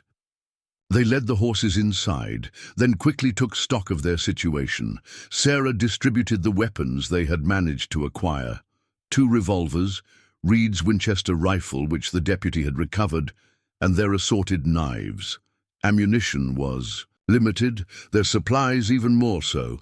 We can hold them off for a while, the deputy marshal assessed, but eventually they'll overwhelm us by sheer numbers. We don't need to defeat them, Reed pointed out. Just delay them long enough for some of us to reach the governor. The implication was clear. A rear guard would stay behind while others continued the journey. Before anyone could object, Reed continued. Sarah needs to go. She's the only one, with official standing, who can present the evidence. He nodded to the oilskin packet she still carried. And she'll need at least one person with her. I'll go, Daisy volunteered, surprising them all. I'm the lightest rider and the youngest. I can keep up with Deputy Cooper. Eliza saw the logic but hesitated to send the girl into further danger. Daisy, I'm not a child, Daisy interrupted firmly. I've come this far. Let me do this. After a moment's consideration, Sarah nodded. We'll take the 2 freshest horses and leave as soon as we've rested them a bit. What about Chambers? Ruth asked. Once he realizes we've fled, he'll know his secret is out. He might run. He won't, Reed said with certainty. Men like Stuart Chambers don't run. He'll try to eliminate the threat first. It's all he knows. Sound of approaching riders ended their discussion. Through gaps in the boarded windows, they could see dust rising on the horizon. At least 8 men, Sarah assessed. Maybe more behind them.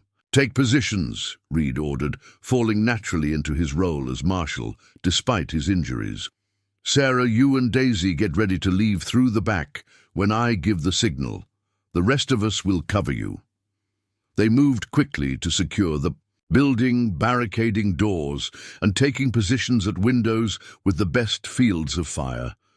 Reed, despite Eliza's protests, insisted on manning the front window where he could direct their defense. Been waiting 3 years to face Chambers and his men, he said, checking the Winchester with practiced hands. Not about to hide now. The riders approached cautiously, spreading out to surround the trading post. At their center rode a man Eliza, recognized immediately, Stuart Chambers, his elegant attire replaced by practical riding clothes, his face hard with anger. "Reed Taylor," he called out, "I know you're in there. Surrender now, and I'll let the women live." "That's mighty generous of you, Stuart," Reed shouted back, "especially considering you arranged for them to die in that canyon." Chambers' expression darkened. "Those women are my property. They signed contracts. Contracts obtained through fraud," Reed countered. "Just like everything else you've stolen." The exchange was buying time for Sarah and Daisy to prepare for their departure. Through a rear window, Eliza could see them quietly saddling the 2 strongest horses, keeping low to avoid being spotted. "I'm offering you one chance, Taylor," Chambers called. "Come out now, or we burn you out." Reed's response was a rifle shot that knocked the hat from Chambers' head. The businessman ducked, then gestured to his men. They dismounted and took cover, rifles raised. "Get ready," Reed warned, as their opponents spread out to surround the building. "They'll try to approach from multiple directions." The first volley of shots splintered wood and shattered the few remaining panes of glass. Eliza and the others held their fire, conserving ammunition for when targets presented themselves clearly. A movement to the left caught Eliza's eye. 2 men attempting to reach the side door. She took careful aim with her derringer and fired. One man fell, clutching his leg. The other retreated hastily. "Good shot," Reed approved from his position. "Sarah, Daisy, now's your chance. Go out the back while they're focused on us." The 2 women slipped out through a rear window, keeping low as they made their way to the waiting horses. Eliza caught a glimpse of them mounting up before they disappeared into the trees behind the trading post. "2 riders fleeing to the east," one of Chambers' men shouted. "Let them go," Chambers ordered. "They won't get far. Our priority is Taylor." The assault intensified, bullets thudding into the log walls with increasing frequency. Reed returned. "Fire methodically, each shot finding its mark with deadly precision despite his injuries." "I count 6 men left," he reported, "plus Chambers." 7-4, Ruth observed dryly. "I've faced worse odds at the ladies' auxiliary meetings." Vivian laughed, the sound incongruously light amidst the gunfire. "Ruth Bailey, I do believe there's a sense of humor beneath that stern exterior." A crash from the rear of the building cut short their banter. "They've broken through the back wall," Eliza warned. Reed immediately repositioned them, Vivian to cover the new breach, Ruth to watch the side windows, Eliza to remain at the front with him. "When this is over," he said quietly as they waited for the next assault, "what will you do?" The question caught Eliza by surprise. "I hadn't thought that far ahead," she admitted. "Return to teaching, perhaps, if any school will have me after this scandal." "You could stay in the West," Reed suggested. "It needs good teachers and women with courage." Before Eliza could respond, A volley of shots peppered the front of the building. Reed fired back, then suddenly stiffened, a grunt of pain escaping. His lips. Reed? Eliza moved to his side, horrified to see fresh blood spreading across his shirt. "You're hit." "Just a graze," he insisted, though his pallor suggested otherwise. "Keep firing. We need to hold them off as long as possible." From the rear of the building came the sound of splintering wood, followed by Vivian's warning shout and 2 quick pistol shots. The breach had been forced. "Fall back to the inner room," Reed ordered, supporting himself against the wall as he moved. The trading post's central chamber had thicker walls and no windows, a last refuge in case of attack. The 4 defenders retreated there, securing the heavy wooden door behind them. "How long do we need to hold out?" Ruth asked, reloading her revolver with ammunition Vivian passed to her. "Sarah and Daisy have at least a 2-hour head start," Reed calculated. "If they can maintain their pace, they'll reach Silver Creek by tomorrow morning." "And if Chambers has men watching the trails?" Eliza questioned. Reed's expression was grim. "Then we'd better make sure he doesn't have men to spare." The door shuddered under heavy impact, Chambers' men attempting to break through with an improvised battering ram.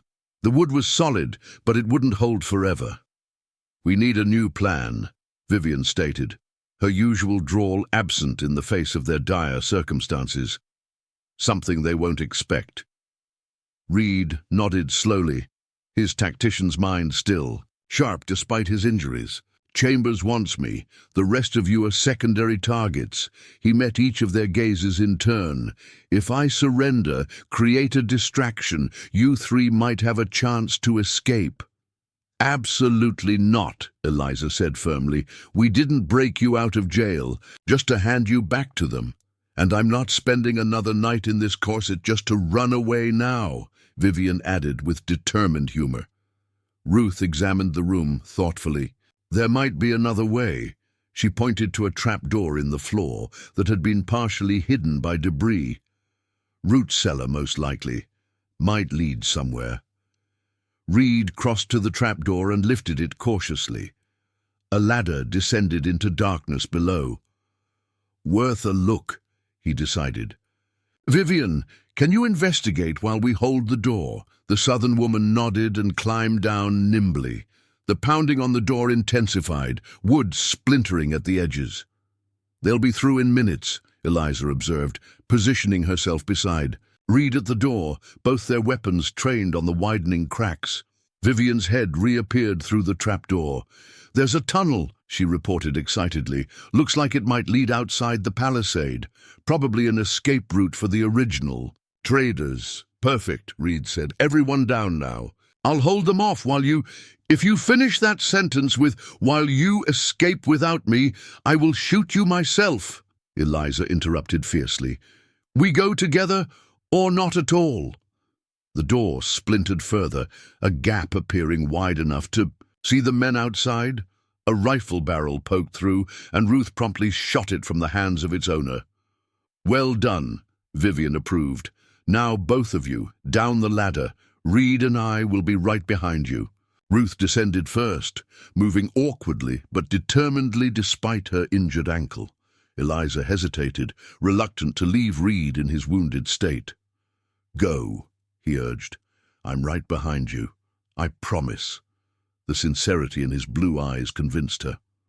Eliza climbed down the ladder into the cool darkness of the root cellar. A narrow tunnel extended from one wall, barely tall enough for a person to crawl through. Reed and Vivian joined them moments later, closing the trap door and dragging a heavy crate over it to slow their pursuers. "This way," Vivian directed, leading them into the tunnel. The passage was cramped and earthy, clearly dug by hand many years ago. They crawled in single file, Reed struggling with his injuries but refusing assistance. Behind them, muffled shouts indicated that Chambers' men had breached the inner room and discovered the trapdoor. "Faster," Reed urged. "They'll be right behind us." The tunnel seemed endless, twisting and turning beneath the earth. Just when Eliza thought they must surely have passed beyond the palisade, the passage began to slope upward.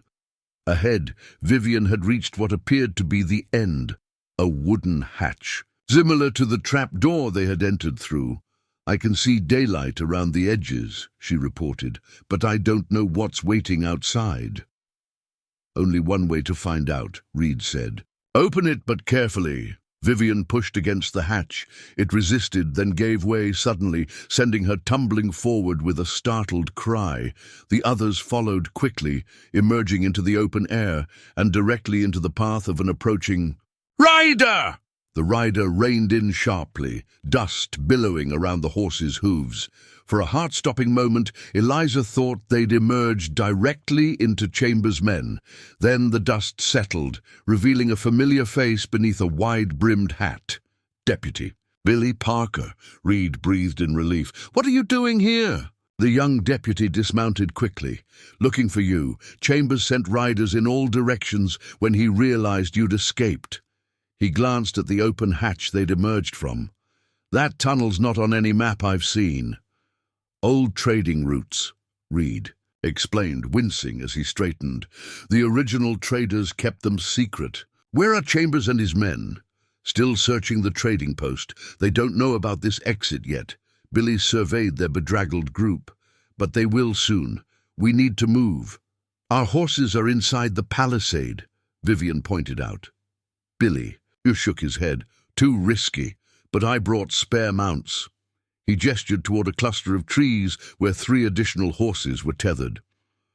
Thought you might need them. That's only 3 horses for 4 of us, Ruth observed. I've got contacts.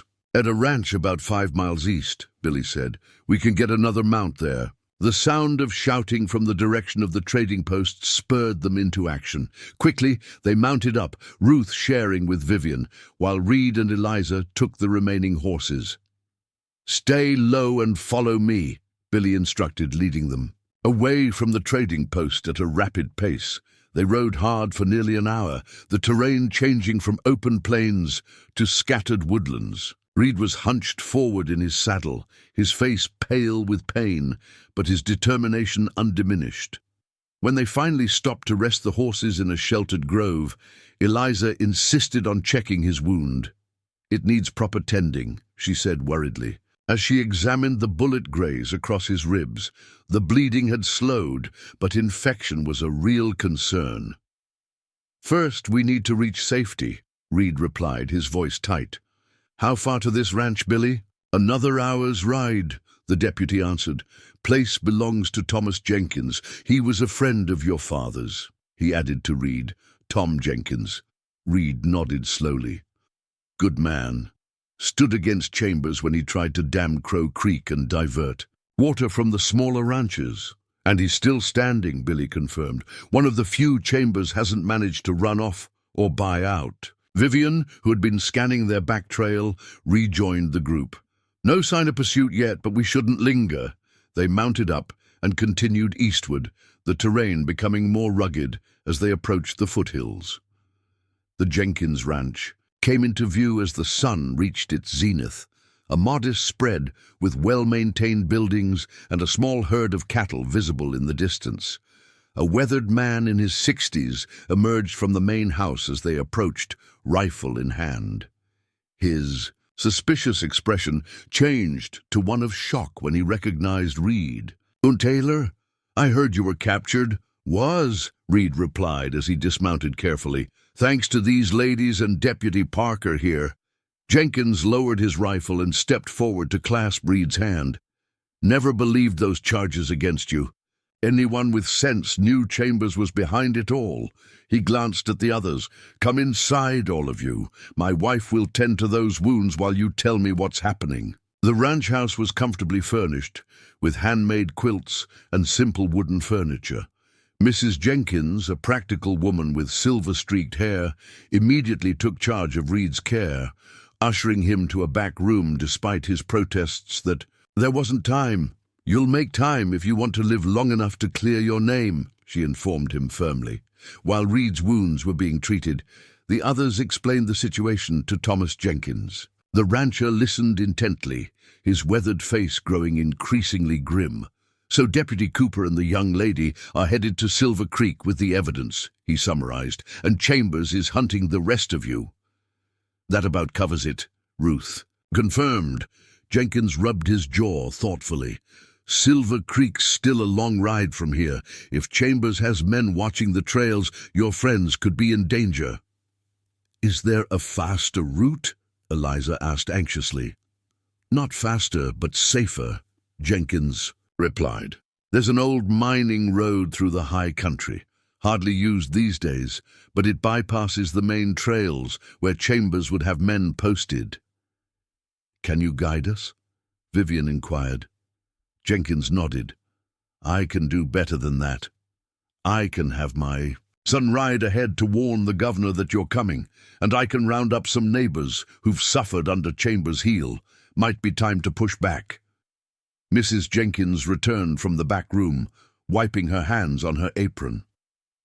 "I've cleaned and bandaged his wounds, but that man needs rest. He's got 2 broken ribs, and that bullet took more than just a graze of flesh." "How long before he can ride?" Eliza asked. The older woman frowned. "A week would be sensible. A day might be possible, though I don't recommend it. We don't have." "A week," Reed said from the doorway, where he stood leaning against the frame. His color was better, and fresh bandages were visible beneath his clean shirt. "Chambers won't stop hunting us, and I won't put the Jenkins family in danger by staying here." "You always were stubborn, Reed Taylor," Mrs. Jenkins scolded. "Just like your father." A small smile touched Reed's lips. "He always said I got it from my mother." Jenkins rose decisively. "I'll have my son ride for Silver Creek immediately, and I'll send Hank to gather the neighbors. By morning, we can have 20 men ready to ride with us." "Us?" Reed questioned. "You think I'm sitting this one out?" Jenkins replied with a snort. "Chambers has been bleeding this territory dry for years. It's time someone cauterized the wound." Billy, who had been watching from the window, suddenly stiffened. "Riders approaching, at least 6 coming fast." Jenkins moved to his side, peering through the glass. "Chambers' men," he confirmed grimly. "Someone must have tracked you here." "We need to leave," Reed stated, already reaching for his gun belt. "No time," Jenkins countered. "They're too close. We make a stand here." Eliza felt a sinking sensation. They had come so far, endured so much, only to be cornered again.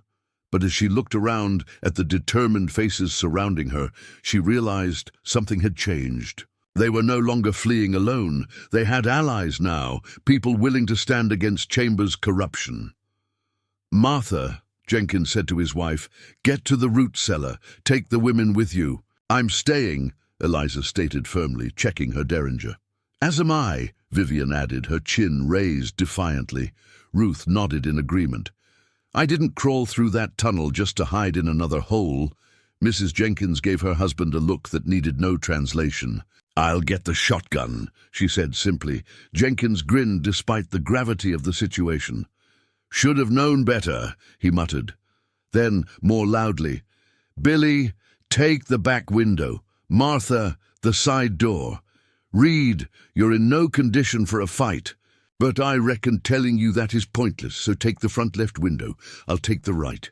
"What about us?" Eliza asked. "Second floor," Jenkins directed. "Better vantage point. There's a rifle in the gun cabinet upstairs. Can any of you shoot?" "I can," Eliza and Vivian responded simultaneously. "Then get up there and give us some cover. Ruth, you're no good on that ankle for running, so you stay with them. If things go badly, there's a ladder from the upstairs window to the back of the property. Use it if you need to." They took their positions just as the riders thundered into the ranch yard. From the upstairs window, Eliza could see that these weren't the same men who had pursued them from the trading post. These were different, hired. Guns, fresh and ready for violence.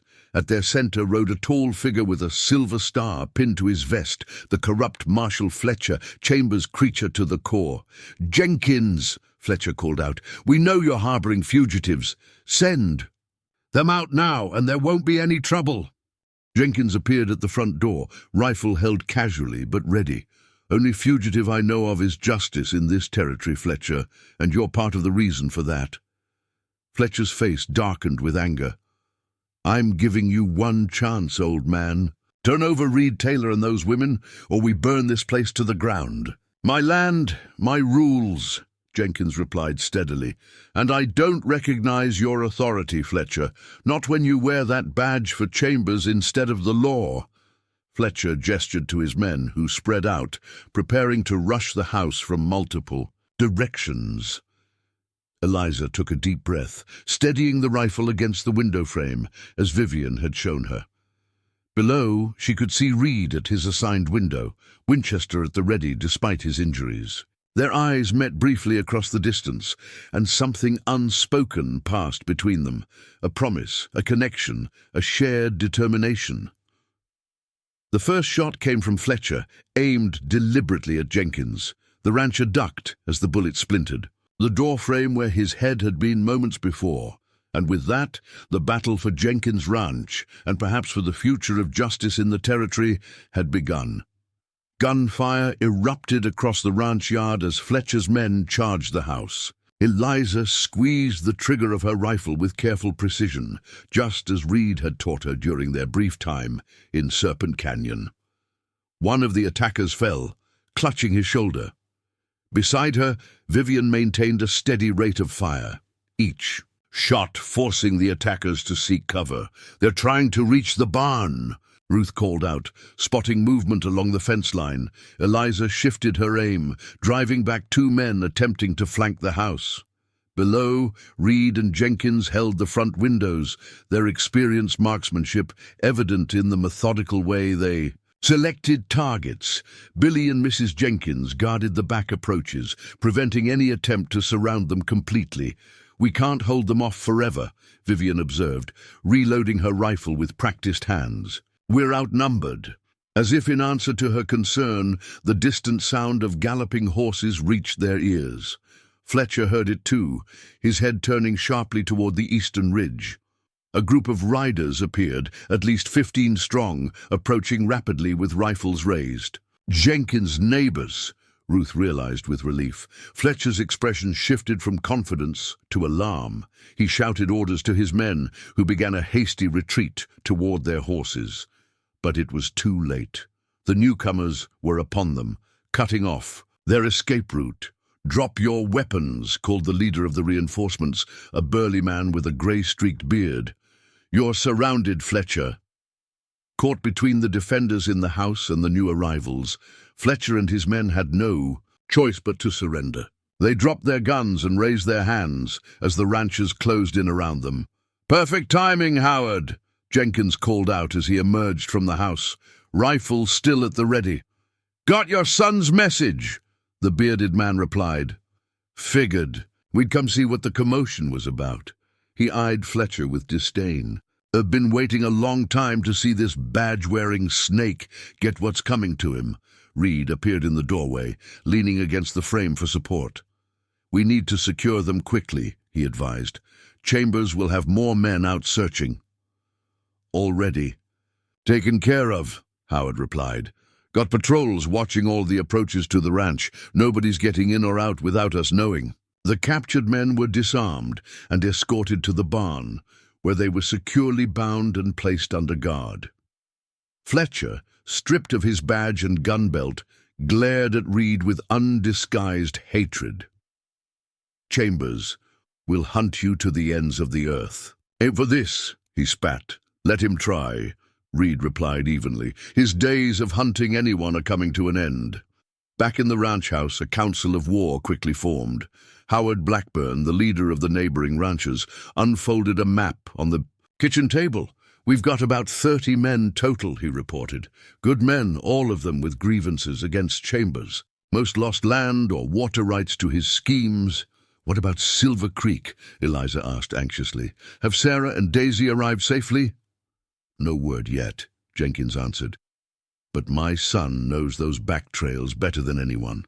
If anyone can get them through, it's him." Reed studied the map intently.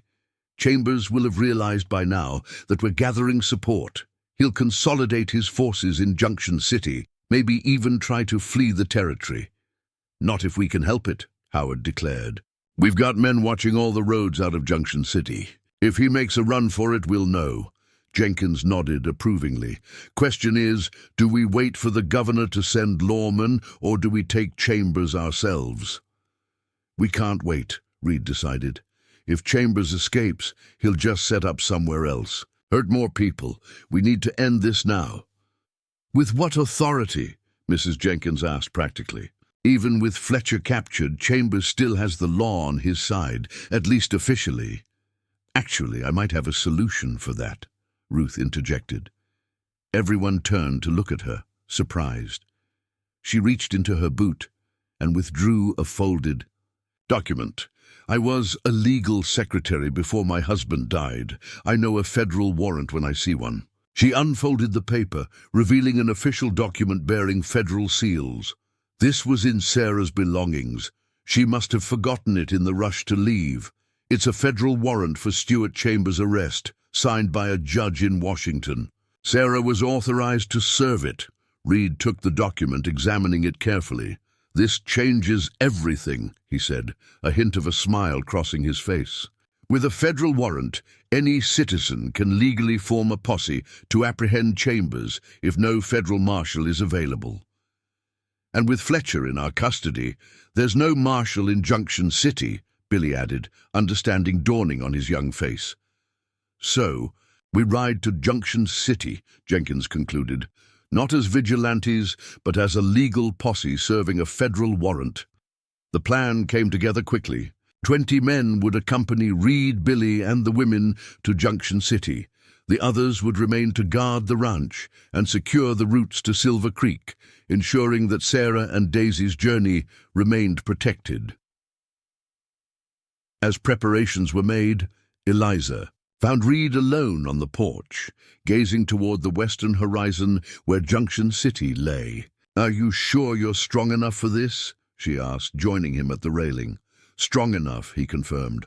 "Been waiting 3 years for justice.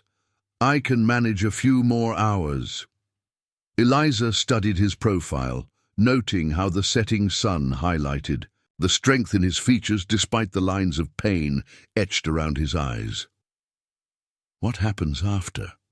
she asked quietly. "After Chambers is brought to justice?" Reed turned to face her. "I've been so focused on clearing my name, on stopping Chambers, I haven't thought much beyond that." He paused, then added, "What about you? Will you return to Boston?" Eliza considered the question. Boston seemed a lifetime away now, a different world inhabited by a different woman. "No," she decided, "there's nothing for me there. The West has shown me something I never knew I wanted. Freedom to choose my own path." "It's a hard country," Reed warned, "but it rewards courage and determination. 2 things you have in abundance, Eliza Montgomery." Their conversation was interrupted by Jenkins calling that it was time to ride. The horses were saddled, weapons loaded, and determination set on every face. This would be the final confrontation with Stuart Chambers and his corrupt empire. The journey to Junction City took 3 hours at a steady pace. They arrived after nightfall, approaching from the east, where the terrain provided cover. The town was unusually quiet, the streets nearly deserted except for armed men patrolling in pairs. "Chambers has called in all his forces," Reed observed, as they gathered in a stand of trees overlooking the town. "He's preparing for a siege." "How many men do you estimate?" Howard asked. 20, maybe 30, Reed replied after studying the patrols, concentrated around the Grand Hotel and his offices. "We've got similar numbers," Jenkins pointed out, "but they've got defensive positions." Reed nodded thoughtfully. "We need to divide their attention, a 2-pronged approach. The strategy they devised was simple but effective. The majority of their forces would approach from the north, drawing Chambers' men into a confrontation at the edge of town. Meanwhile, a smaller group led by Reed would enter from the south, using the distraction to reach Chambers directly. Remember, Reed emphasized, we're serving a legal warrant. We want Chambers alive to face justice. He looked at each person in turn. This isn't about revenge, it's about the rule of law. As the main force prepared to move into position, Reed selected his team for the southern approach. Eliza, Vivian, Ruth, Billy, and Jenkins. 6 people to confront the man who had brought so much suffering to the territory. "Are you sure you want us along?" Ruth asked, gesturing to herself and the other women. "We're not exactly experienced in this sort of thing." "You've proven yourselves more capable than most men I've known," Reed replied sincerely, "and you deserve to see this through to the end as much as anyone." They moved under cover of darkness, using back alleys and service passages that Reed remembered from his days as marshal. The sound of gunfire erupted from the north end of town. The diversion had begun. As predicted, most of Chambers' men rushed to defend against the perceived main attack, leaving the rear entrance to the Grand Hotel lightly guarded. Billy quietly subdued the lone sentry, while the others slipped inside. The hotel's opulent lobby was deserted, the normally bustling space eerily silent. Reed led them toward the staircase, indicating that Chambers' private suite was on the top floor. "Be ready for anything," he whispered as they ascended. "Chambers won't surrender without a fight." The door to the suite was closed but unguarded. Reed positioned the others strategically before knocking firmly. "Chambers, open up! I have a federal warrant for your arrest." Silence greeted his announcement. Reed nodded to Jenkins, who kicked the door open with surprising strength for his age. They rushed in, weapons ready, only to find the suite empty, or so it appeared at first glance. "Check the other rooms," Reed ordered, moving cautiously through the luxurious space. A noise from the bedroom alerted them. Reed approached the door, signaling the others to cover him. As he pushed it open, a shot rang out, the bullet embedding itself in the doorframe inches from his head. "That's close enough, Taylor," Chambers' voice called out. "I've got a hostage here who I'm sure you'd hate to see harmed." Reed peered carefully around the edge of the door. Chambers stood by the window, one arm wrapped around the neck of a young woman Reed didn't recognize. The girl's face was streaked with tears, her eyes wide with terror as Chambers pressed a revolver to her temple. "Let her go, Chambers," Reed demanded. "Your men are outnumbered. There's no escape." "There's always an escape for men with money," Chambers replied, edging toward a side door. "And I have plenty of that. Now back off or I'll kill her." "Rebecca," a surprised voice spoke behind Reed. Vivian pushed forward, her face showing shock and recognition. "Rebecca Miller." The hostage's eyes widened further. "Miss Beaumont?" "You know her?" Reed asked, without taking his eyes off Chambers. "She was my student in Charleston," Vivian explained. "What are you doing here, Rebecca?" "He brought me here 2 months ago," the girl sobbed. "Said he'd give me a job as a housekeeper, but he lied. He's kept me locked up, used me as his—" She couldn't finish the sentence. Vivian's expression transformed from shock to a cold fury that belied her usual refined demeanor. "Another victim for your collection. Mr. Chambers, another life you thought you could simply take." Chambers snarled, tightening his grip on the girl. "Stay back, I'll kill her, I swear it." "No, you won't," came a new voice from the side door Chambers had been edging toward. Sarah Cooper stepped into view, her marshal's badge glinting in the lamplight, her revolver aimed steadily at Chambers' head. "Because if you do, I'll put a bullet between your eyes before she hits the floor." Chambers froze, his gaze darting between Reed's group and Sarah. "How did you get to the governor?" Sarah finished for him. "Let's just say you underestimated the determination of women you considered property." She gestured with her free hand, and Daisy appeared beside her, along with several men wearing federal badges. "It's over, Chambers," Reed stated. "Federal marshals are here with orders to take you into custody. The governor has seen the evidence. Your empire is finished." For a moment it seemed Chambers might still attempt something desperate. Then his shoulders slumped, and he released his hostage, who ran sobbing into Vivian's arms. You think this ends with me? Chambers asked bitterly as the federal marshals took him into custody. There will always be men like me. This territory, this country, it's built for men who take what they want. Maybe it was, Eliza replied, stepping forward, but times are changing, and in the New West, justice will prevail over greed. As Chambers was led away, the sounds of conflict from the north end of town began to fade. Word of his capture spread quickly, and his remaining men surrendered rather than continue a hopeless fight. In the days that followed, Junction City underwent a transformation. With Chambers' organization dismantled, the corrupt officials he had controlled were removed from office. Billy Parker was appointed interim marshal until permanent replacements could be arranged. The governor personally came to oversee the transition and ensure that justice was properly administered. Reed's name was officially cleared, his reputation restored.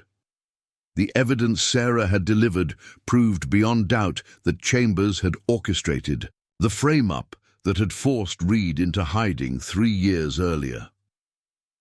1 week after Chambers' arrest, the 5 women who had begun their journey as unwanted brides gathered on the porch of the Grand Hotel, which had been requisitioned as a temporary government headquarters. "So," Ruth said, looking around at the others, "what happens now for each of us?" "I've been offered a position as school teacher here in Junction City," Eliza revealed. "They haven't had a proper school in years." "I'm returning to Charleston," Vivian announced.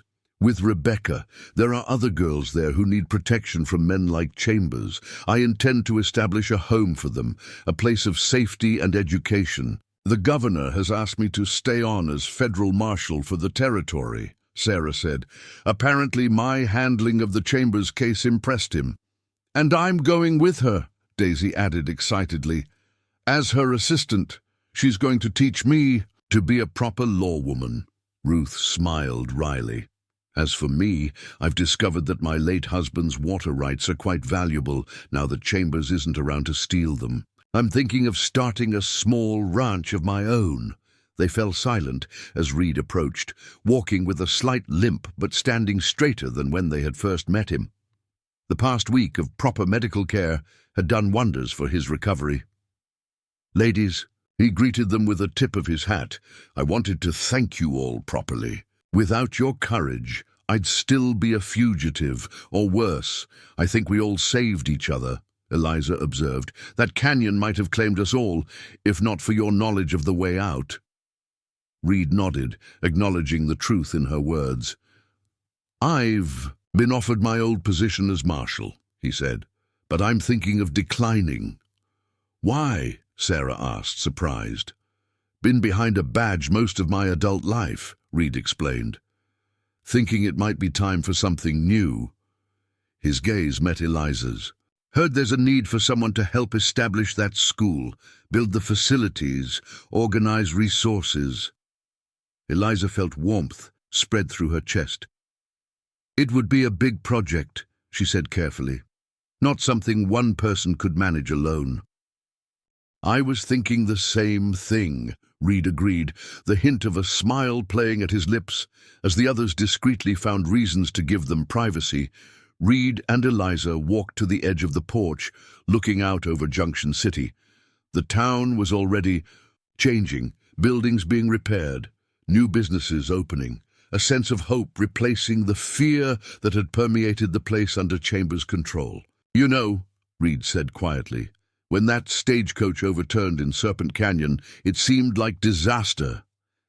And yet it led us all exactly where we needed to be," Eliza finished. "Not as unwanted brides, but as architects of our own destinies." Reed turned to face her fully. "I'm not asking for any promises, Eliza, just a chance to see where this path might lead." Eliza smiled, feeling truly free for the first time in her life. "I think, Marshal Taylor, that's an expedition I'd be happy to join you on." As the sun set over Junction City, casting long shadows across the transformed landscape, 5 women who had arrived as mail-order brides stood at the threshold of new lives they had carved for themselves. The canyon that had nearly claimed them had instead become the crucible in which their true strengths were forged. And somewhere in the distance, the Stagecoach route had been redrawn to bypass Serpent Canyon entirely, its treacherous paths left to the wind and the whispers of a story that would be told for generations. The story of 5 unwanted brides, 1 determined lawman, and the courage that had transformed not just their own lives, but the future of the entire territory. Up next, you've got 2 more standout stories right on your screen. If this one hits the mark, you won't want to pass these up. Just click and check them out. And don't forget to subscribe and turn on the notification bell so you don't miss any upload from us.